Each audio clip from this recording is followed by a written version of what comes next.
আমরা দুশ্মন মানতে চাই না, আমরা দায়িত্বশীল নাগরিক হয়ে আমাদের দায়িত্ব পালন করতে চাই। আপনারা দোয়া করবেন ইনশাআল্লাহ।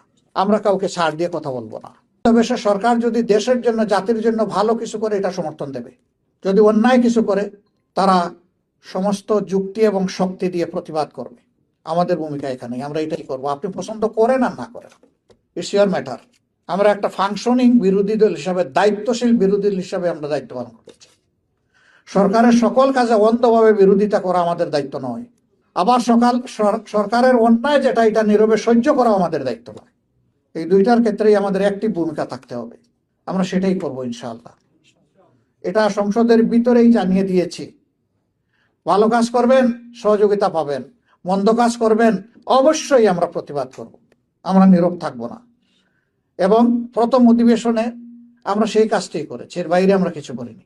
ইনশাআল্লাহ বাকি সময় যদি এই পার্লামেন্ট সাস্টেইনেবল হয়, টেকসই হয়, আমাদের ভূমিকা এইভাবেই এগিয়ে যাবে। আমরা বিশ্বাস করি যুক্তির কাছে, সত্যের কাছে, ন্যায়ের কাছে অসত্যের একবার পরাজয় হতে বাধ্য। ফল না পাকলে মিষ্টি হয় না। আবার পাকার পরে বেশি দিন গাছে যদি রেখে দেন, পচে পড়ে যাবে। খেয়াল রাখতে হবে, ওটাকে পাকতেও দিতে হবে, সময় মতো আবার ফল নামাইও আনতে হবে। একটা বেবি তার মায়ের পেটে জন্ম নিবে, ম্যাচিউরড হবে 285 দিন সে থাকবে, কম বেশি 10 দিন। 4 মাসের মাথায় যদি বেবির জন্ম হয়, ওই বেবি বাঁচে না। ওকে পর্যাপ্ত অক্সিজেন এবং নিউট্রিশন দিতে হবে। এই দেশ আমার, এটা সরকারি দলেরও নয়, বিরোধী দলের নয়, দেশ আমাদের সবার। সরকারি দল আর বিরোধী দলকে, ওনাদের কাছে কি দেশবাসী দেশ ইজারা দিয়েছে নাকি যে বাঘ বাটুরা করে খাবে?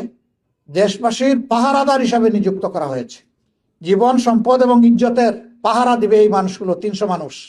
এদের মধ্য থেকে যারা পাহারা দিবে, তারা সত্যিকারের দায়িত্বশীল দেশপ্রেমিক নাগরিক, প্রতিনিধি। আর যারা নিজের পেট ভরতে থাকবে, চুরি করবে, বিদেশে মুদ্রা পাচার করবে, মানুষের সম্পদ লুণ্ঠন করবে, ব্যাংক ডাকাতি করবে, এরা দেশের দুশ্মন। আমরা দুশ্মন মানতে চাই না, আমরা দায়িত্বশীল নাগরিক হয়ে আমাদের দায়িত্ব পালন করতে চাই। আপনারা দোয়া করবেন ইনশাআল্লাহ।